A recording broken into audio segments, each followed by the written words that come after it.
Fala galera, tudo beleza? Estamos aqui em mais um episódio de podcast do Conversa de Nerd e hoje o assunto é polêmico, hein? Então, para falar desse assunto sobre o Tom Holland ser ou não o pior Homem-Aranha das adaptações de cinema, eu tô aqui com meu amigo Bruno, lá do canal Marca a Página. Tudo bem, Bruno? Opa, fala aí, Saulo, tranquilo? E aí, galera, tudo bom? Um assunto polêmico e eu acho que vai ficar bem grande esse episódio. Pois é, cara. E galera, o Bruno também, como eu disse, manja muito desse assunto, tem um canal no YouTube também, então se inscrevam, vou deixar na descrição aqui pra vocês se inscreverem no canal dele também, tem conteúdo muito bom. No Instagram também, conteúdo bacana. Beleza, Bruno? Galera, te acompanhar aí também. Opa, valeu. Lembrando que de segunda a sexta tem notícia nos stories direto, toda vez que acontece alguma coisa relevante, a gente tá sempre soltando alguma coisinha lá. Então dá uma passada aqui, vocês vão ser super bem recebidos. Isso aí, vocês vão curtir, hein? Mas sem mais delongas, vamos entrar nesse assunto. Bom, o que eu queria saber de você, Bruno, é o seguinte. Já vamos resolver a questão logo de cara, né? Das 3 adaptações que a gente tem do Homem-Aranha, né? Levando em conta Tobey Maguire, Andrew Garfield e o próprio Tom Holland. Quem que é o pior pra você? Seria o Tom Holland, como é o tema aqui? Cara, sem rodeios, é o pior. Ou vou ter que concordar, cara. Vou ter que concordar com você. Mas eu queria que você explicasse aí pra gente por quê. Aí você concorda. Justo. Eu diria que o problema principal com a adaptação do Tom Holland não é o Tom Holland em si, ele é um ótimo ator. Ele cai muito bem com o papel. Mas o problema é tudo ao redor dele. A direção não é lá essas coisas, o roteiro é muito fraco. Porque se você pegar, por exemplo, de todas as adaptações que a gente já teve até então, a gente estava falando de fato, um Homem-Aranha que ele tinha problemas do cotidiano. Ele faltava grana para pagar o aluguel, ele não conseguia ter uma vida social ativa porque ele estava ocupado em impedir os bandidos da esquina. E Verdade. O do Tom Holland não tem isso, sabe? No segundo filme ele foi de férias pra Europa, velho. É, cara, exatamente isso. Super e ainda teve bom. aquele lance dele querer desistir do papel de Homem-Aranha pra curtir a vida, curtir a MJ. Cara, mano, não, velho. Nossa, velho. Esse não é Homem-Aranha. Concordo com você. Sem condições, velho. Sem condições. E eu acho que o grande charme, né, entre aspas, do Homem-Aranha, o que faz ele o personagem tão querido, é que ele é gente como a gente, né? E isso falta bastante no Homem-Aranha do Tom Holland. Então... concordo com você, é um dos pontos que mais falta. E eu acho que uma questão grande assim que pega é esse lance dele ser apadrinhado. Eu não aguento mais, espero que isso acabe no terceiro filme.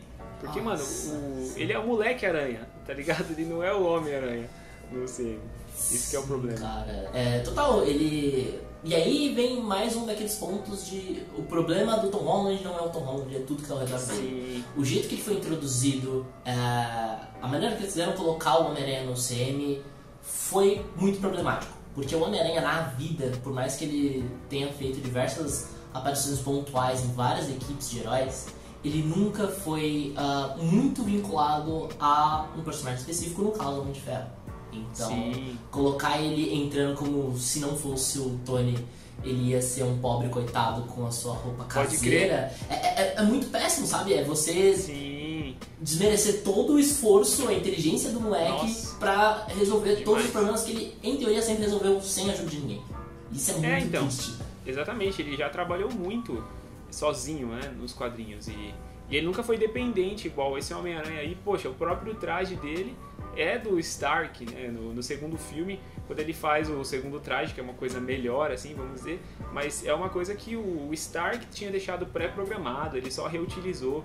Então, isso é uma coisa muito grave do CM, que é tudo ficar em cima do Homem de Ferro, né?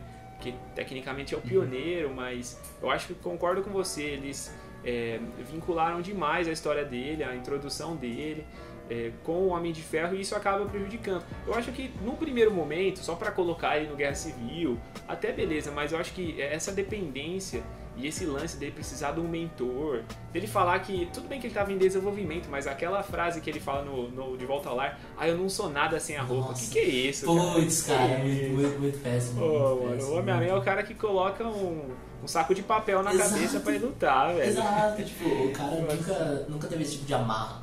E É aquilo, tipo, eu entendo que tem muita gente que acaba defendendo ele por um motivo... Dá até pra entender que, tipo assim, muita gente fala, ah não, mas esse Homem-Aranha foi o único que participou junto com os Vingadores, biriri bororó. Tem gente que acaba defendendo o Tom Holland e fala, não, esse é o melhor Homem-Aranha porque esse foi o Homem-Aranha que lutou com os Vingadores, participou de Guerra Civil e todas essas coisas. Mas, sei lá, foi tudo feito de uma maneira tão quadrada que perde até a graça, sabe? Tipo, Guerra Civil mesmo. Foi uma adaptação muito pífia em relação ao que deveria ter sido a obra original, sabe? E exatamente. É muito triste. Eu fico triste de ver a galera defendendo uns argumentos assim, eu fico tipo, sério? Eu também, cara, também. Porque, pra quem não sabe, o Homem-Aranha é o nosso herói favorito, né? Tanto o meu quanto do Bruno. E ele é um personagem que tem muito a ser explorado, só que essas coisas, essa maneira que eles estão levando, né? A maneira como eles estão levando o personagem, deixa a gente triste por não ver que é uma coisa fiel e o Homem-Aranha não ser aquele personagem que a gente gosta tanto, né? Então, toda essa questão dessa dependência dele ser apadrinhado. Inclusive, eu tava lembrando que tem gente falando que a aparição do Doutor Estranho no Homem-Aranha 3 vai ser justamente pra falar que... né, pra falar não, né? Mas pra ele ter esse papel de um mentor. E aí eu já fico chateado, né? Eu falo, poxa, meu, sério? Sério que ele realmente vai precisar de um mentor, né? Então não chega de tudo que ele faz, o traje dele, toda a tristeza dele, a motivação dele, ser por causa de um mentor do Homem de Ferro. Aí a hora que o Tony morre, ele finalmente pode se desvincular, eles vão trazer um novo mentor, cara. E isso é muito, muito triste, né? Muito decepcionante. E eu queria saber o que você acha sobre o futuro. Será que é possível isso mudar? Cara, a história é a última que morre, né? Isso é sempre bom lembrar, mas assim, eu acho muito difícil. Muito difícil mesmo, por conta de toda a história dele, né? Desde a aparição dele lá em Guerra Civil até o que a gente teve no De Volta ao Lar, no Longe de Casa. Tipo, tá tudo seguindo uma linha muito normal. Não tem grandes problemas, não tem algo que impacte de uma maneira tão significativa o personagem. O mais perto que teve foi tipo, a morte do Tony, mas que nem você mesmo comentou, tipo, estão querendo já arrumar outro mentor pra ele, em vez de criar esse desvincular de vez. E inclusive esse lance do Tony meio que parece que substitui o Tio Ben, que é um personagem tão importante que não tem, né? Só tem o BP, né? As iniciais do nome. Mas, poxa, o Tio Ben é um dos grandes motivadores do Peter, né? A frase, tão icônica frase, e isso não tem nada disso no Homem-Aranha do CM, e é muito triste, né? Então eu gostaria também de ver, mas os rumores não apontam para esse sentido, né? Que ele vai amadurecer, porque seria legal ele realmente se tornar o Homem-Aranha, né? Deixar de ser o moleque-aranha, o moleque... Talvez, assim... Olhando pelo olhar esperançoso, né? Que você falou, a esperança é a última que morre. Então talvez ele esteja passando por esse processo, né, de desenvolvimento, para lá na frente ele se tornar realmente o Homem-Aranha, o cara que resolve os seus BOs sozinhos. E quem sabe, daqui a um tempo, ele ser o mentor, né, o do Miles Morales, porque eu acho que é questão de tempo, dado o sucesso que o Miles tá tendo, né, nos videogames e também na própria animação, eu acho que é uma questão de tempo dele aparecer. Só que ele precisa do Homem-Aranha da Terra 1 sendo o mentor dele, né? Então eles precisam cultivar isso no Peter, um cara maduro, né, que até agora a gente não teve, né? E vamos aguardar aí. E eu queria saber de você o lance dos personagens ao redor dele, né? Que não é só o Peter, né? Não só o Homem-Aranha, mas ele tem uma galeria de personagens interessantes nos quadrinhos, né? E eu queria saber o que você acha, por exemplo, a própria Tia May, a MJ, os amigos, qual que é a sua opinião? Ah, cara, é triste. Tipo, eles tentaram modernizar algumas coisas, que eu acho que foi uma tentativa até certo ponto válida, mas acho que muitos dos personagens auxiliares eles perdem um pouco a graça justamente por conta do jeito que a Marvel nos cinemas lida com a identidade secreta. Não tem grandes percalços em tipo, como que eu vou aparecer no lugar A do lugar B sem ninguém perceber que eu sumi e que quando eu sumi o Homem-Aranha apareceu. A Marvel meio que totalmente desconsidera o quesito de identidade secreta. Isso é um baita de um problema. Mas... E o pouco que tinha, que era o caso da Tia May, né? Da May, né? Nem tia ele chama, né? No caso da May e da MJ e do próprio Ned, tipo, foram coisas que duraram pouquíssimo, porque agora eles já sabem, né? Então, e agora todo mundo já sabe. Eu não sei se eles vão voltar atrás ou se todo mundo vai ficar sabendo que o Peter é o Homem-Aranha. Né? Você acha que que vão voltar atrás? Olha, visto o jeito que eles estão desenrolando, eu acho, tipo, por conta de todos os rumores, etc, eu acho que o Doutor Estranho vai ter alguma coisinha ali pra, tipo, não, beleza, vamos fazer a galera esquecer isso pra eles não deixarem tão na cara assim. Porque, querendo ou não, já tá muito na cara, mesmo que o mundo não saiba quem é.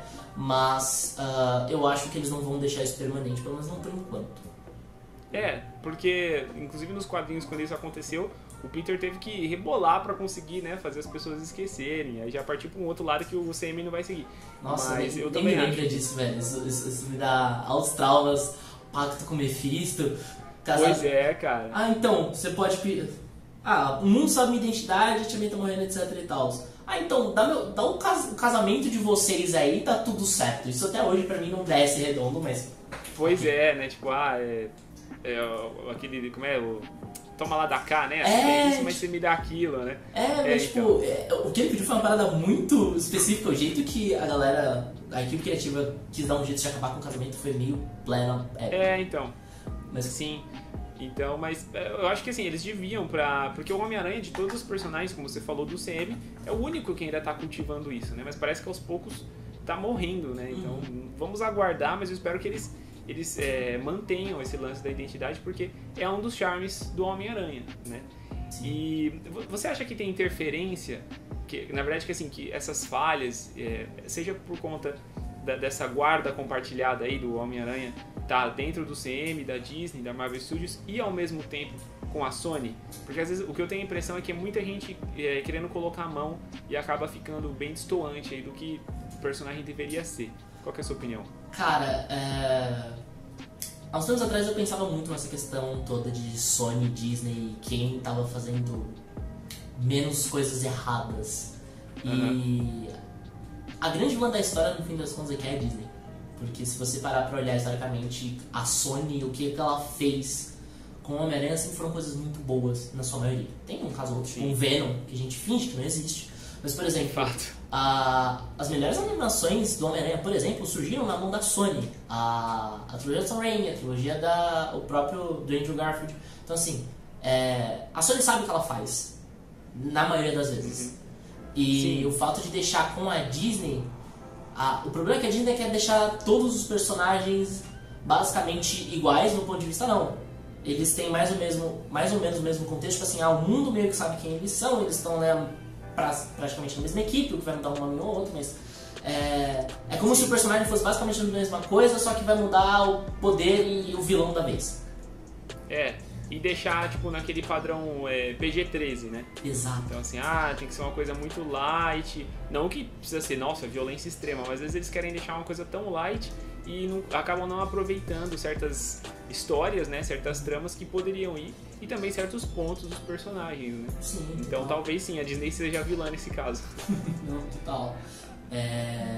E tem uma outra coisa que é muito importante também. Cara, por mais que o Peter, ele atualmente no CM, ele seja muito jovem, o Homem-Aranha, desde que ele era moleque, ele sempre se virou muito bem. Eu lembro que se pegava uma história, tipo, pega o universo Ultimate, que eles têm um bom fundamento pra certas coisas ali. Cara, ele dava um pau em meio mundo, chegava na escola todo surrado, etc. Mas, tipo assim, ele sempre foi um cara muito independente. Então, essa visão, por exemplo, que eles tentam trazer do mentor, etc., é uma parada que cada vez me irrita. Mas... Sim, não cola, né? Não tem como colar. Se você pegar qualquer HQ dos últimos 70 anos, se você achar 10 histórias em que o Peter tem um mentor, claro, num nível tipo um Tony ou um Doutor Estranho, que seja, você não vai encontrar. Então vai ser por uma situação muito específica. Porque na maioria esmagadora, tipo, ele é o cara que ele aprendeu apanhando. Então, isso também entra na enorme lista de motivos pelo qual o Homem-Aranha ele é tão maravilhoso, sabe? Sim, cara. Verdade. Bom, ainda sobre esse tópico aí da Sony e da Disney, você acha que esse lance deles não chamarem a Mary Jane de Mary Jane, na verdade ela nem ser, né, Michelle alguma coisa lá, chamarem ela de MJ, né, em vez do nome clássico, você acha que tem alguma coisa de direitos autorais? Porque me parece muito, direitos autorais sim, né, mas direitos de uso do personagem, às vezes me parece que é muito isso. O que você acha? Cara, não tinha pensado dessa forma, tipo, tipo, ser um problema específico de direito de uso de personagem, porque a Mary Jane, por mais que ao longo dos anos ela tenha seguido um caminho um pouco desvinculado do Homem-Aranha, é tipo você que é um problema que deveria existir, por exemplo, no Venom. Você não consegue ter um Venom se você não tem um Homem-Aranha. Você não consegue ter uma Mary Jane sem um Peter Parker. Então, na minha cabeça, acho que não é por isso. Pode ser que eles estejam só... Aí é sonho de fã. Tipo, eles estão querendo soltar de fato a Mary Jane Watson lá na frente, em algum dado momento. Exato, porque a personagem Michelle Jones, ela existe. Ela existiu nas HQs, pegar em meados aí de 2004, 2006, por aí. Foi um período da vida do Peter que, tipo, as coisas estavam meio X, ele tinha uma colega de quarto chamada Michelle Jones, ele teve um caso com ela. Só que aí deu umas tretas com o irmão dela e ela acabou vazando da história. Ela não teve um desenvolvimento muito grande. Mas não a personagem não é a existe. Mary Jane, né? Não é a Exato. Tipo, ser Michelle Jones, a primeira coisa que me vem à cabeça é isso. Aí eu não sei se é simplesmente um jogo pra mais pra frente você soltar uma Mary Jane Watson pra valer. Pode ser. Ou se, sei lá, eles estão querendo fazer algum tipo de desenvolvimento romântico totalmente desvinculado de HQ, etc. Pode ser, pode ser. Uma coisa que eu penso a respeito disso é a questão das diferenças físicas, né? No caso da Zendaya, se ela for a Michelle Jones ou quiserem misturar as duas, né, e colocarem ali, né, é a Michelle Jones, mas é a Mary Jane ao mesmo tempo, fazer um combo ali, uma salada, eu acho que a questão da etnia dela não é nenhum problema. O que me irrita é aquela menina que é a Betty, no UCM, que ela é igual a Gwen, cara. Então, tipo assim, se uma hora a Gwen aparecer, como que ela vai ser, tá ligado? Sim. É muito diferente, cara. É aquilo, eu fico pensando até que ponto isso são infelizes coincidências ou se é simplesmente o jeito da galera falar, então não vai ser assim e acostumem-se. Sim. Porque é real, tipo, a primeira vez que eu vi ela, eu falei, mano, é a Gwen. Só tô esperando que falarem o nome dela. Aí eu vi que não era, eu fiquei, ué, como assim? Tão me trolando? Mas, sei lá, não sei se é um jeito deles falarem. Porque isso é uma parada que ficou bem evidente nessa franquia do Tom Holland. Tipo, eles vão mudar literalmente todos os personagens. Foi o que eles fizeram. Tipo, o bullying que o Peter sofre não é um bullying físico, é um bullying mental de um cara que é claramente mais zoado que ele. Só que é o cara que faz a piada. Aí você fica tipo, mano, porque o cara no shape, que pode ser mais apropriado que seja, mas tipo assim, ele claramente, os papéis estão invertidos aqui, sabe? Sim, ele não é um bully de verdade, né? Ele não é um valentão. Exato! Então, o cara tá na equipe de... Caraca, esqueci o nome, não é Decathlon. No torneio lá que eles falam, naqueles né? torneios lá. Torneio nerd, né? Exato, esses torneios aí que eu não lembro exatamente qual, mas nos Estados Unidos é mega comum. Tipo, o Flash, em essência, não estaria numa parada dessas. Nunca. Com certeza. Ele é o cara do esporte. Ele é estereotipado, mas é um personagem que funciona bem pra geralmente, justamente colocar o Peter como esse cara que sofre bullying, né? Isso não existe no CM. É meio sério, por exemplo, eu não consigo imaginar, e aí já é tipo muito sonho, eu não consigo imaginar esse ator, por exemplo, virando o agente Venom daqui a uns anos. Não consigo. Exatamente. Sabe? Se bem por essa questão aí da diversidade, por conta do ator ter, né, esses traços, né, é capaz deles meio que forçarem isso aí, até porque a Sony ama, tem vários rumores aí de que eles estão fazendo, né, vários spin-offs que ninguém quer. Bom, o Venom é a prova disso, você falou, né, não existe Venom sem Homem-Aranha, mas os caras foram lá e fizeram, cara. Então, sei lá, né. Tipo, eu fico bem curioso em relação a como que a Sony, no geral, vai lidar com o futuro do Homem-Aranha. Porque, em teoria, o contrato eram 3 filmes, e aí quando tava pra sair quando foi começar a assinar a papelada do filme que tá pra sair esse ano, começou toda uma novela, tipo, meu Deus, Tom Holland não vai ser mais um Homem-Aranha, e aí do nada ele fala, não, vou ser por mais um filme. Ou seja, já tá... o clima já não tá lá, essas coisas entre Disney e Sony pelos direitos do Homem-Aranha. Eu gostaria muito que o Homem-Aranha ele fosse de fato voltar pra Sony e a Sony conseguisse explorar. Sim, sair do CM. Tipo, pode manter o Tom Holland, eu acho o Tom Holland um baita ator, mas por exemplo, coloca um roteirista bacana, coloca um diretor bacana, porque a construção que eles estavam fazendo na franquia do Andrew Garfield era uma franquia que, funcionava pra mim. Tipo, era um Peter muito mais cool do que deveria ser. Sim! Sim, o cara do skate, né? O cara é muito radical pro nerd que sofre bullying. Mas só funcionava pra mim. Então, tanto que, putz, eles iam começar a fazer Sexteto Sinistro. E é uma parada que, por exemplo, o fã de Homem-Aranha, ele tá desesperado pro filme de Sexteto Sinistro. Tem, pelo menos, aí vai. Quando que tava falando que ia sair o Homem-Aranha 4, então desde aquela época alguém tava sonhando. O pessoal já queria. Exato. Então assim, eu não vejo isso rolando, por exemplo, num filme do UCM tão cedo. Eu acho que eles tinham que... Eu gosto da ideia dele estar dentro do UCM, porque tem possibilidades dele trabalhar com outros personagens. Se ele for tipo só pra Sony, tem isso de ruim. Mas eu acho que ainda dentro da Disney tem a possibilidade deles, tipo, amarrarem essas pontas soltas, construir o personagem mais conciso, e ao mesmo tempo que ele tá, tipo, dentro ali do universo, ele também tem histórias mais independentes, pra trabalhar justamente nisso. Pô, a gente já tem o Abutre, né, o Mistério, então assim, o Sexteto Sinistro é bem provável que aconteça. Então assim, é justamente focar nas histórias que o Homem-Aranha não é dependente dos outros heróis. Né? E se os caras se ligarem, né, agora aos poucos se desvincularem dessa questão dos padrinhos e tal, eles conseguem ainda manter dentro do CM, mas fazer uma coisa totalmente ali fechada. Um exemplo bobo ali é o Homem de Ferro 3, né, que pra mim é o pior filme do Homem de Ferro, dos três que tem, não sei o que você acha. Então, mas, tipo assim, pô, é o presidente dos Estados Unidos que é sequestrado naquele filme, é uma história grande, mas não tem nenhum outro Vingador ali, entendeu? Então, tipo assim, acabou, mano, é a história fechada ali, o Tony resolve sozinho. Por que o Capitão América não tá salvando o presidente? Porque é um filme do Homem de Ferro, a gente não quer o Capitão América aqui. Exato. Entendeu? Então, é legal isso. Então, o Homem-Aranha precisava ter mais vilões explorados, um cara mais independente. Então, sei lá, acho que não precisa... Você tá muito radical, Bruno. Não precisa tirar o cara do CM, meu. Finalmente o cara entrou nos Vingadores. Quem sabe? Putz, é que assim, qual que é a treta? Se você reparar, de uns tempos pra cá, os filmes que foram lançados, mesmo que sejam filmes solo, você sempre vê muito respingo de outros personagens. E eu acho que a Marvel não vai parar com isso tão cedo. Então, eu acho que eles às vezes têm medo de arriscar, né? É tipo assim, aqui já é seguro, então vamos sempre manter isso. É muita grana pra você tentar investir numa parada que pode dar muito errado. Tem esse lado. Tipo, eu sei que o Homem-Aranha, se você for... Cara, dá pra você fazer todo um universo tão complexo quanto o universo que eles fizeram na fase do Endgame como um todo. Tipo, nossa, toda aquela construção de 22 filmes pra montar um universo mega complexo, com um monte de coisinhas que cada filme vai se conectando. Eu sei que dá pra fazer isso só com o Homem-Aranha. Com tranquilidade. Ele tem tempo de vida, ele tem vilão suficiente pra isso, ele tem... Com certeza.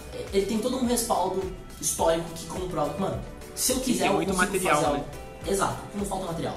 Mas, eu não sei até que ponto essa influência de outras coisas do UCM podem atrapalhar da Marvel pensar em fazer algo assim. Eu acho muito pouco provável. Porque, querendo ou não, o Homem-Aranha, ele tem muito esse lance de ser solo, mas ele participa de maneira muito ativa de várias sagas grandes dos Vingadores. Dos Vingadores da Marvel como um todo. Então isso que eu acho legal, tentar trazer isso pro cinema, né? Tipo, desvincular nas histórias solo, mas também, ó, se precisar do Homem-Aranha, a gente sabe que ele tá disponível, a gente vai poder colocar ele nessa história. Isso é bacana. Porque ao mesmo tempo que a Sony tem acertado em várias outras coisas com os outros Homens-Aranha, ela viaja, tipo, o filme do Venom, o Morbius, velho. Quem que pediu o filme do Morbius? Me fala. Cara, querendo ou não, acho que é uma maneira de seguir uma linha, tipo o que a DC tá tentando fazer. Tudo bem que não é um personagem tão icônico pra você falar, vou fazer um filme solo do Morbius. Mas eu tenho pouquíssimas esperanças que esse filme sequer vai ser visto por um ser humano. Tipo, ele tá com muita tendência de ser empurrado pra gaveta, ou então ele vai sair direto no Disney Plus, como se fosse um filme de sessão da tarde qualquer. Porque... Pode ser, ou no streaming da Sony, né? Pode ser também. Né? Ele tá... Porque a gente não tem o Homem-Aranha, né? A gente não tem o Homem-Aranha no Disney Plus, por conta aí da Sony, né? Pode crer, que sede. Então, talvez o streaming seja um bom caminho, né? Sei lá. Tipo, não... Porque assim, ele é um personagem legal, mas não... Pelo menos não agora, não é relevante o suficiente pra você falar, nossa, meu Deus, exatamente, eu preciso desesperadamente ver um filme solo do Morbius. É igual o lance da DC, né? Tipo, poxa, a gente querendo ver aí Homem de Aço 2, do nada os caras anunciam o filme do Blue Beetle. Poxa, que é um personagem legal pra caramba, mas, mano, a gente quer os principais primeiro. Exato, tipo, o Morbius é uma viajada da Sony. Vocês não fizeram nem o arroz com feijão ainda, mano. Sabe, tipo... Exatamente. Nossa, melhor definição, aplausos. Não fizeram arroz com feijão e o cara já tá inventando moda aí. Mas é isso. Bom, pra encerrar então, eu queria que você me falasse o que você gosta nas outras franquias, né? Tanto da trilogia do Tobey Maguire e também dos 2 filmes aí do espetáculo Homem-Aranha. O que você curte nessas 2 franquias que não tem, que faz falta aqui no pior Homem-Aranha, que já tá respondido aqui, né? Nesse nosso podcast do Tom Holland. O que tem lá que falta aqui com o Tom Holland? Cara, as 2 outras franquias conseguiram fazer isso muito bem, que é uma parada que a gente acabou comentando bastante hoje, que é a questão do Peter com problemas do dia a dia, problema de gente normal, sabe? Tem que ajudar a pagar as contas em casa, mas tem um emprego mais ou menos, mas ele não consegue ter uma vida social, não consegue estudar direito, e no meio disso tudo ele tá apanhando de um monte de vilão aleatório todo dia. Isso é uma parada que é o básico pra falar, estamos falando de Homem-Aranha e não de alguma pseudo-adaptação que tem por aí. Exatamente. Nossa, isso é muito péssimo. E além disso, é que eu sempre fui muito fã dos desenvolvimentos românticos e tudo mais, é uma parada que eu sempre gostei. E a franquia do Andrew Garfield acertou isso de uma maneira assim surreal de boa. Nossa, cara. Escolheram o interesse amoroso certo e desenvolveram ele muito bem, sabe? O casal tinha muita química, velho. Era muito. Nossa, demais. Era incrível você assistir os dois. Sensacional. Sabe? Sim. Então... E até a morte dela no 2 causa um impacto gigante, né? Exato! Tipo, você fala, caramba, mano, o cara não conseguiu salvar a mina dele. Exato, eu gritei no cinema vendo essa cena. Eu gritei, a galera tá com pipoca em mim. Eu chorei, nossa, mano. eu fiquei muito, muito sério esse dia. Olha o cara causando. Nossa, foi tenso esse dia. Não, foi tenso mesmo. Mas assim, é uma coisa que tem um impacto gigantesco no desenvolvimento dele. Sim. Então, tanto que é curtinho ali no final, aí vem aquele rindo porcaria, né? Aí tá na lista dos erros da Sony, sim. Mas enfim. Mas mostra ele meses ali, tipo, recluso, fala, mano, acabou, sim. Não vou mais ser Homem-Aranha, né? Eu não consegui salvar a pessoa que eu amo. Então, esse interesse amoroso também eu acho que vai ser muito difícil superar o da Gwen. Muito difícil, muito difícil. E, sim. Por último, mas não menos importante, Tio Ben, né? Vamos lá. Não precisa, Tio Ben, você não precisa contar toda a novela mexicana, dele sendo um babaca como o Tio Ben horas antes dele morrer. Você não precisa disso tudo. Passa um flashback de, cara, 2 minutos pra mostrar o impacto que o Tio Ben teve na vida do Peter. Porque era uma parada que quando anunciaram a primeira vez, quando falavam, não, essa franquia aqui, no CM a gente não vai falar aqui, a gente vai contar a história do Tio Ben morrendo de novo. Eu falei, putz, da hora, tô cansado de ver essa cena 15 vezes diferentes. Mas não era pra você esquecer que ela não existe, não era pra você esquecer que ela existe. Exatamente. Mas não era pra você esquecer que ela existe, totalmente, né? sabe? Então, é uma cena importante, é fundamental pro desenvolvimento do personagem. Então... Sim, eles resumiram tudo isso em, sei lá, 1 ou 2 linhas de diálogo, né? Depois de tudo que a May passou... Tá, o que ela passou, mano? Passou mal no metrô, tá ligado? Pode ser qualquer coisa. Sim. Então, é muito vago, assim, isso eu só concordo, faz muita falta. Eu acho que o que falta também um pouquinho... A gente viu isso no De Volta ao Lar, mas o que tinha esse charme nos outros era o Peter fazendo o uniforme dele mesmo ali. Né? E aquela roupona rasgada, e aí ele chega em casa todo estourado. Então, esse Homem-Aranha tá muito tecnológico, eu acho que falta um pouquinho disso também. Embora, lógico, no final lá do Mistério tem aquela cena boa, que ele tira a máscara e sim, aquela cena tá todo estourado. Mas eu acho que esse lance assim do Peter, que nem ele desenhando a roupa dele. Nossa. E porque se você for ver até a roupa que ele usa, a roupa amadora lá, né, feita em casa, aqueles olhos tem aquele motion, né? E tipo, isso não tem, né? Isso não faz sentido se não for uma coisa tecnológica. É muito high-tech pro cara pegar coisas perdidas em casa pra fazer um traje. Então. E eu acho que falta isso. E esse lance também da identidade, como a gente falou, influencia também, porque ele nunca, tipo, é muito difícil você ver ele agora, né? Principalmente depois do longe de casa, ele sozinho ali, né? Tipo, que isso tinha muito. O Peter no quarto dele, pensando sozinho, o cara no prédio sozinho. Agora não, ele tá sempre na escuta com alguém. Agora ele conversa com o traje, velho. Ele batizou, né? A Karen. Tipo, então... isso eu sempre vi muito como um mal de série. Série eu sempre vi isso como um mal porque, sei lá, a série ela precisa de muito. Ela precisa de várias pessoas envolvidas pra, sei lá... Pra ter história. Exato, pra você ter história, pra você criar conflito, etc, etc, etc. Então, Sim. numa série, eu até tolero. Não gosto, mas eu tolero porque, tipo, é uma parada que você vai ter que... Putz, querendo ou não, você vai ter 20 horas né? de conteúdo, então você precisa criar coisas ali no meio pra fazer isso render. Mas tá falando de um filme, sei lá, 2 horas e meia no máximo, cara. Dá pra você fazer uma parada com esse tipo de sofrimento de, beleza, estou sozinho, não sei nem pra... Se eu posso falar pra fulano ou ciclano, sabe? Tipo, esse tipo de conflito é uma parada muito importante e era algo que o próprio Stan defendia quando ele era vivo, que é um dos motivos pelo qual o super-herói usa máscara, sabe? Você conseguir se relacionar, você se identificar com a situação do cara, porque, tipo, se é uma pessoa que se expõe, etc., perde muito da magia de, o cara bate ali e fala alguma coisa, ele consegue assinar contrato, essas paradas, então ele consegue monetizar os dons dele ou qualquer coisa nesse sentido. E quando você tem a máscara, você tem uma série de problemas, uma série de percalços que só você entende, sabe? E cria um vínculo com o leitor, com o espectador muito grande, velho. O Homem-Aranha é um personagem rico, né? Tem anos e anos de história aí pra fazer. Tem muitas adaptações em outras mídias, né? Tem as animações aí. Então, se a gente fosse ficar falando, a gente ia ter 5 horas ou mais de podcast aqui. Mas quem sabe são tópicos que a gente pode falar em outros momentos, né? Outras oportunidades. Esse aqui foi pra focar no Homem-Aranha do Tom Holland, falar dessas diferenças, o que falta em relação aos quadrinhos, o que eles erram em relação às outras adaptações. Né? Espero que vocês tenham curtido, galera. Se você está ouvindo aqui pelo YouTube, deixa nos comentários aí se você concorda com isso que a gente falou, ou se não, o Tom Holland é o melhor, pra gente educadamente, civilizadamente, debater aí nos comentários. Beleza? Brunão, obrigado pela participação, viu? Sempre bom trocar ideia com você, manja demais. Imagina, Saulo, sempre um prazer trocar ideia contigo e falar com um fã de Homem-Aranha é sempre um prazer, cara. Sensacional, né? Bom demais. E galera, lembro mais uma vez, tá? O Bruno tem o canal dele, que é o Marca a Página. Se inscrevam lá, tem o Instagram também. Confere aí na descrição, tem tudo certinho pra vocês acompanharem o trabalho dele também. E espero que essa seja a primeira de muitas parcerias, hein, Bruno? Opa, sem sombra de dúvidas, voltarei aqui mais vezes pra mais assuntos polêmicos. É isso aí, cara. Obrigado pela participação mais uma vez. Gente. Galera, obrigado por assistir. Tamo junto. Até a próxima. Se cuidem. Fui. Falou. Falou.